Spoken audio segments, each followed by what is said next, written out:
So in today's session, we'll walk you through a little bit about CET as the center that is offering this MA in Education and Technology program, as well as an overview of what the program has to offer, what is the modality of the program, and the admissions process.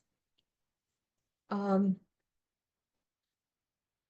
just for a brief introduction, the Tata Institute of Social Sciences has been offering teaching programs since the 1930s to facilitate development of professionals in the social sciences. Um, we're known for our academic excellence when it comes to professional education and research. We anchor a lot of different field action projects across different social science streams. Um, this is also known for its engagement with national and state level policy and international collaborations for teaching and research. Um, and of course, through our teaching programs, the vibrant campus life and academic support for students. Um, so, the Center of Excellence in Teacher Education is part of the School of Education at TIS, and it promotes innovation in terms of curriculum, teacher professional development, um, and higher education curriculum and pedagogy. We anchor a lot of different field action projects, and a lot of them are centered on the area of education technology. We also offer short-term programs like the RT ICT program mentioned earlier, and long-term teaching programs like the MA in Education and Technology, MA in Education, the integrated B.Ed, M.Ed, and a couple of other programs. So there are 5 different courses offered in education. The MA in Education and Technology is a 1-year master's program that's offered in a flexible delivery mode. However, you can choose to complete the program over a span of 2 years as well. The program is aimed at developing critical knowledge and pedagogy in the area of education and technology, which is evidence and research based. A lot of the program courses that we offer are developed based on leading research that has either been anchored at the center or at a global level. As part of this program, you're not just going to learn from expert faculty at the center, but we also bring in um, experts from the industry who come and teach the courses. We cover a range of courses. You will study certain courses on foundational educational topics. You have certain courses covering education technology foundations, and then you get a choice to select certain elective or specialization courses.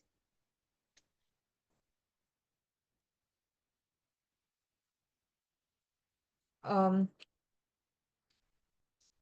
so why do a master's in education and technology at a social science institute? So at the center, we have more than 7 years of experience in education technology in terms of field action, research, as well as teacher professional development. And this program is a rather unique program that is being offered in India right now. Um, it's also going to provide a comprehensive understanding of core educational topics like social equity, inclusion, agency in the area of education technology. And it brings a blend of learning sciences, curriculum development, pedagogy, leadership, management, and policy in the space of technology. Um, it's also a great way for creating certain mobility and pathway for practitioners in their career as technology is taking over all aspects of education now. Just a little bit of background of the work that CET is doing. We are largely spread across not just India, but also the global south in terms of our collaborations. This is just an overview of some of the education technology related projects that we have run across the country.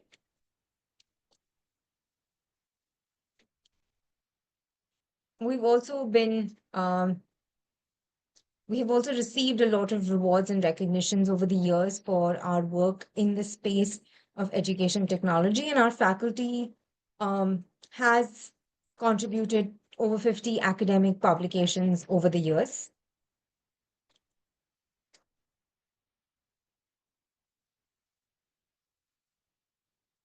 So, looking a little more deeply at the structure of the program, you have courses in essentially four, three buckets.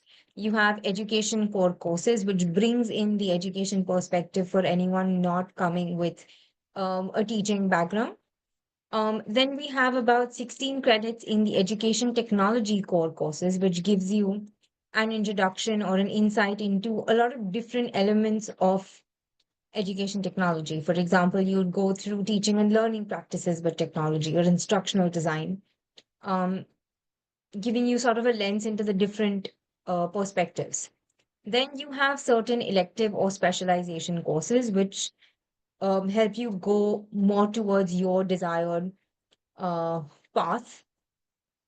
We then have the way we slightly differ from a regular MA program is instead of having a traditional research dissertation, we have something called a capstone project, which allows you to be a little more practical and either choose to go down the research path or choose to go down a design path. And finally, we have seminars which are called EdTech Talks, which sort of provide exposure and a networking opportunity to national and international experts from academia, industry, um, who are doing a lot of contemporary work in the field of education technology. Um, these are the different courses that fall into the three buckets.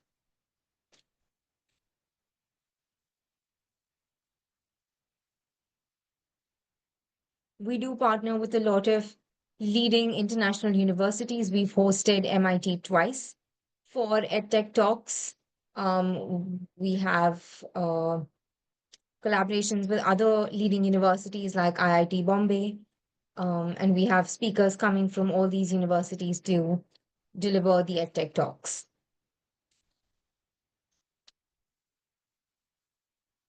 So the capstone project, which is a unique project that you will create as part of the program, um, it looks towards going more within an individual's interest and authentic context. You could situate your capstone within your workspace, and it could either be in the form of a research product orientation or something more from the design perspective, where you're designing either an artifact or a program for a particular context.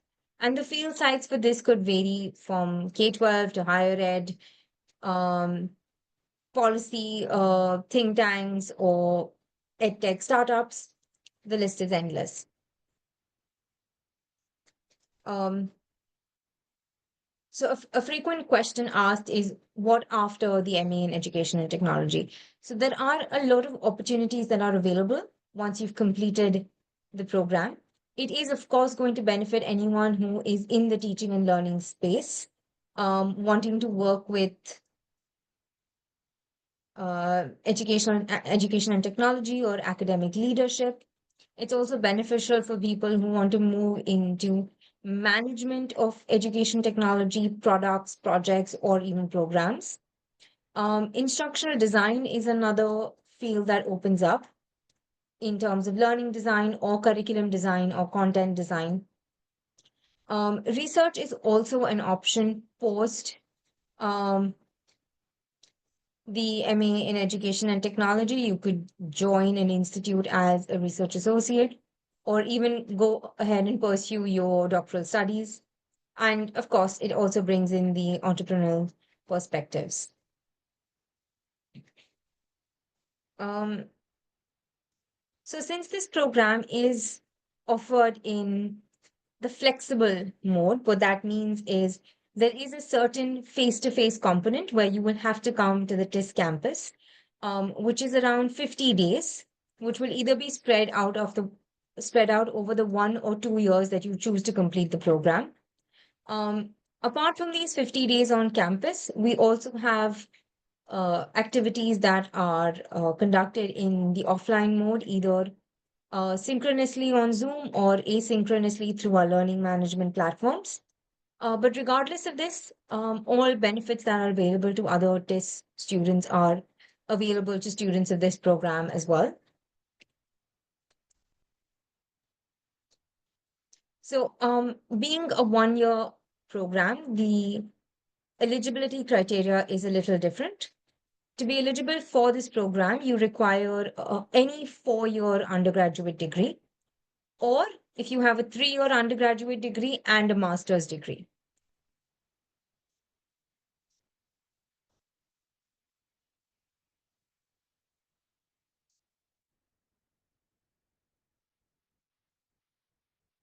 So, this is just a little bit about the program, the kind of organizations we partner with, the kind of organizations you can situate your work within, and also some of our placement partners if you are looking for placement post the program.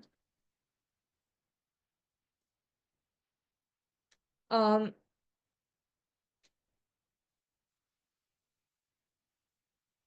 Now, in terms of the admissions process, um, there are two steps involved. You first have to apply for and appear for the PGCUET. Um, and we will get into the steps for that in a few minutes. And once you get your CUET results, you have to register on the TIS PG admissions portal.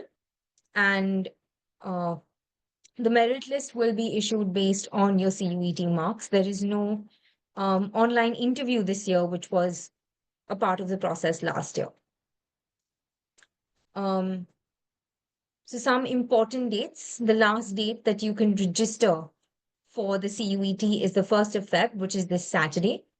And the exam will take place between the 13th of March and the 31st of March. Um, there are links that you can access on this slide. So for the MA in Education and Technology program, you can appear for either COQP paper 11, 12, or 15. Any one of these three papers that you apply for, you can use to take admission in the MA Education and Technology program. And if you do go online on the PGCVT portal, you will see a detailed syllabus for each one of these papers. Both 11 and 12 are, general papers, and 15 is for masters in education. And you'll find the details on the PGCU site.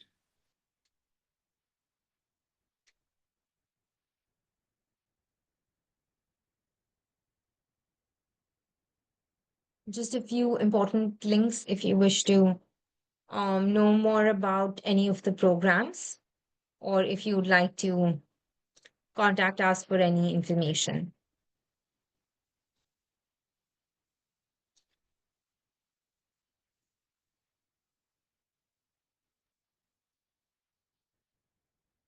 So if either of you have any questions that are not on the chat box, I see some on the chat box have been answered. But if you have any more questions, you can feel free to unmute yourself and ask the question. What is important right now is, since CUET is the only entrance right now which is required, CUET is the Central University Entrance Test. Now, CUET registration closes on February 1st. So, if you want to apply to any masters at TIS, you have to first apply and register yourself for CUET exam, which is closing on February 1st. I think when you apply, when you register yourself for CUET, at that time also they will ask you, or that time or later they will ask you, which programs you want the scores to be sent. At that time, you can select this MA in Education Technology at TIS and send. And even if you don't do that, you can even still apply to TIS if you have taken any of these three papers in CUET. This time there are no interviews. It's just CUET and your. So first you register for CUET, then you take the CUET exam. After you take CUET exam, you apply on TIS portal and submit all your certificates and CUET score, and that's it. This time there are no interviews for any of the master's program except for a very few. So what is important is that you first register for CUET. That is very important. Once the once the CUET registration closes, then you have to wait for another 1 year to apply for this program. So whatever, even if you are thinking right now, just register for CUET. That is very important.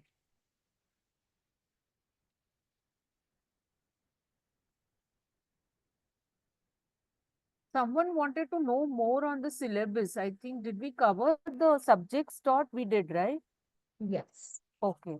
So any more questions, or if you want us to repeat anything? Thank you so much, Uchita and ma'am. I just wanted to know that you are saying that it's a year-long course and few time we have to reach to the campus, stay at campus. How long that period would be, and would you recommend this for a working professional as well? So This the program face-to-face. is only for working professionals. I mean, only means we prefer working professionals. Uh, so if you select the full time, that means you have to start in maybe August or July, and you have to complete it by April or May. Now, in this 9 months, if you select full time, that means you have to cover your 50 days within this period. So, in the start, we call for 8 days, which is whenever the semester starts. Then, most of the days we cover is in winter vacation. So, when this is December, January, that's where most of our full time were actually here for 21 plus days, and they finish it. Then towards the end of the first year, which is April or May, where you have to defend your capstone project. You have to present your capstone project. At that time, again, they will come for a week.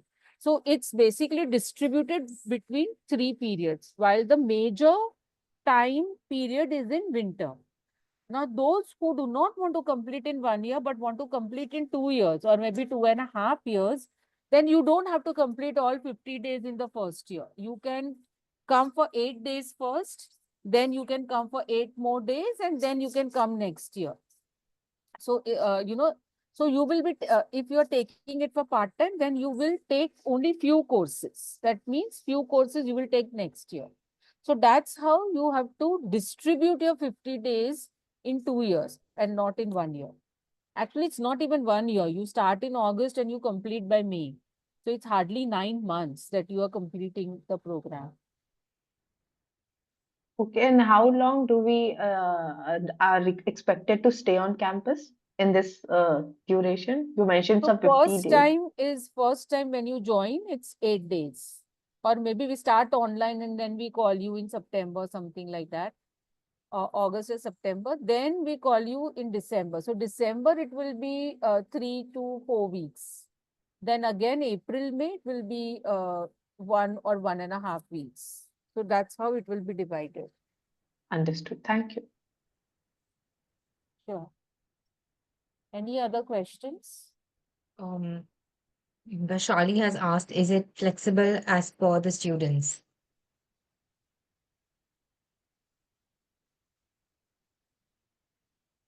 So when we say it's flexible delivery, we mean it's a combination of um, face-to-face learning and learning at a distance or online. The days that you come to campus are fixed as per the courses that you're taking.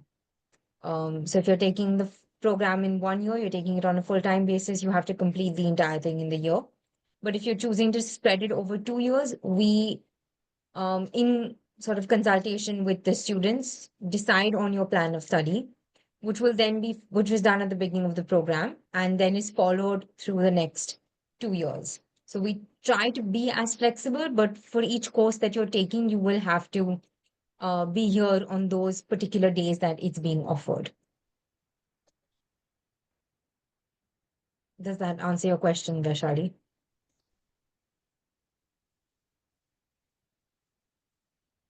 Also, a lot of the program is synchronous classes.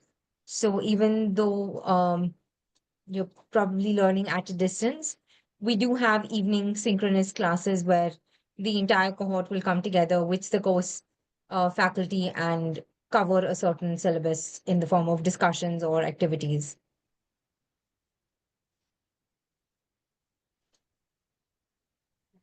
Hi, I have a question about these 50 days that you mentioned. Say for some reason, because of work commitments or something that comes up in at work, let's say you're not able to attend for a couple of days. How would that impact on the student's performance, or would the student be able to cover up on those days which they miss?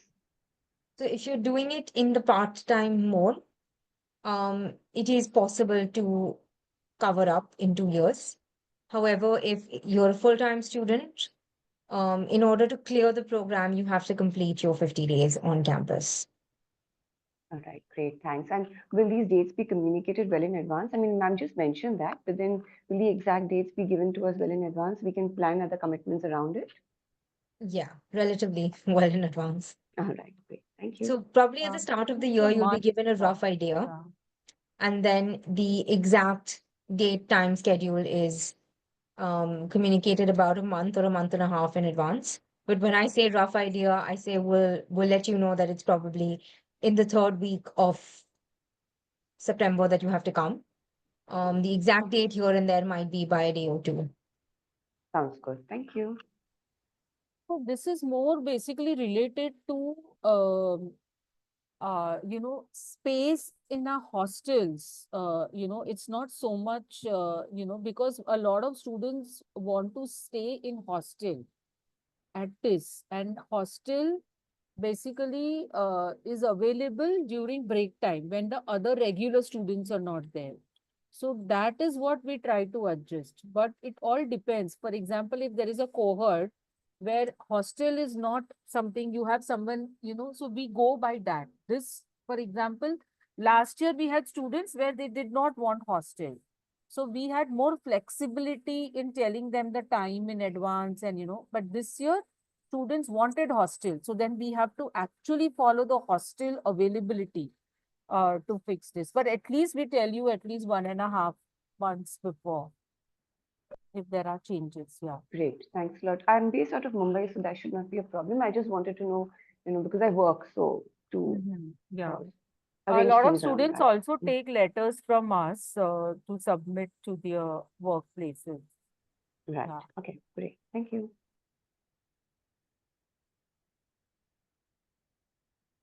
So, yeah, there are two new people who have joined. Feel free to talk a little bit about your background if you feel like.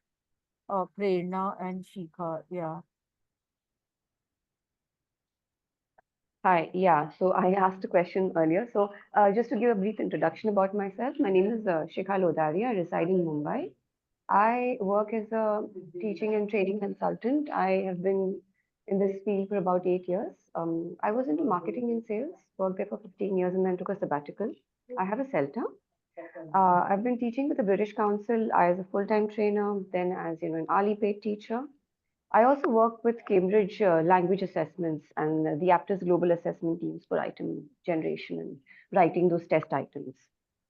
So I freelance now based on my availability and other things around, because it gives me, an opportunity to do a lot of other kind of work, not just one kind of work. And I've been involved with the edtech sector for almost 7 years. I mean, at British Council, we used to have these blended learning courses. So I've seen the industry grow. So for me, this was a good opportunity to kind of add something, a professional qualification, learn something new and something more. So hence I thought of attending the webinar and getting an idea of what the course has got to offer. Sure, that's great. Yeah. Yeah. We also, I think, Anil has also shared some YouTube link. Yeah. So that's a playlist. The first link is the playlist for the whole education studies program at CT it is. And the other one is specific one, Amina introducing the course uh, of this is a program, sorry, the MA Education Technology program, where Amina talks about the program. Um,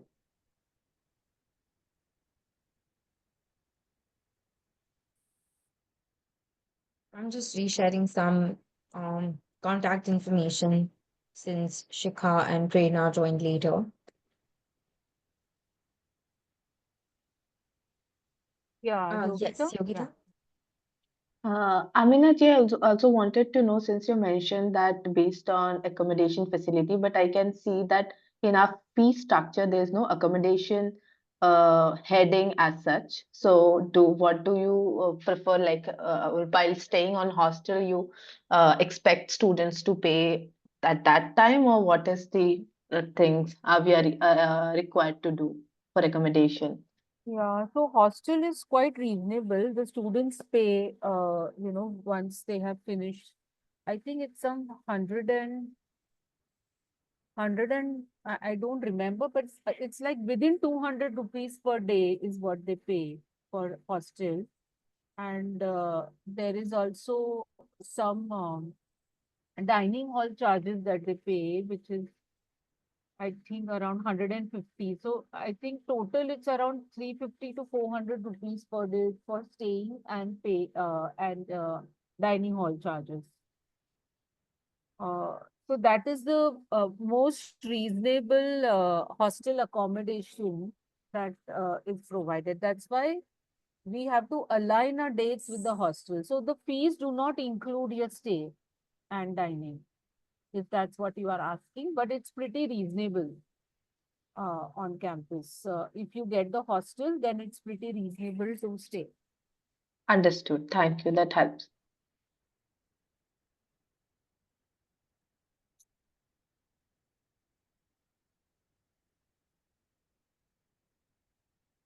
Any other questions?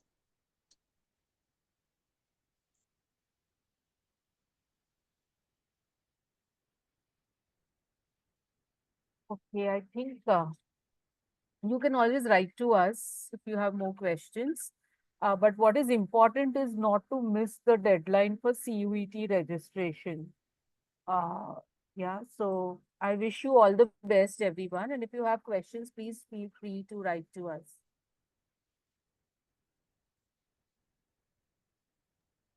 All the best, everyone. Thank you. Thank you for organizing. Thank you. I will end the call now.